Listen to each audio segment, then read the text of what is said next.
Another Flash review coming at you for Prez number 4 by Mark Russell, Ben Caldwell, and Mark Morales, and published by DC Comics on September 16, 2015. Prez takes place in 2037, but this issue could not have been more timely. The opening pages show Mexican border guards who also happen to be robots controlled via remote gamer-type operators, killing people running for America. Later, we see a man from Pakistan arrested for filming the military killing an innocent child while he waits for the bus. The events we witness are so on the nose that it feels like this issue was written on Monday. Fact is, Mark Russell's American future is almost too close to reality for comfort. Everything we've seen up until this issue is hilariously outrageous, but the scary part is, I'm convinced any of it could happen. And there are certain pop culture references that ground this as a future that's not that far off, like an aged Miley Cyrus presenting at an award show.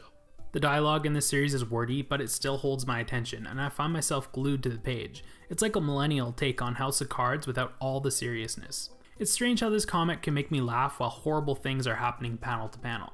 You have giant war robots gunning people down, but reading their human operators' dialogue literally has me laughing out loud. It's both sad and comical how the man controlling the death robot is casually sitting on a couch eating Cool Ranch Doritos as he commits atrocities. There's a lot of dark humor hidden beneath the art, even though it feels light in tone.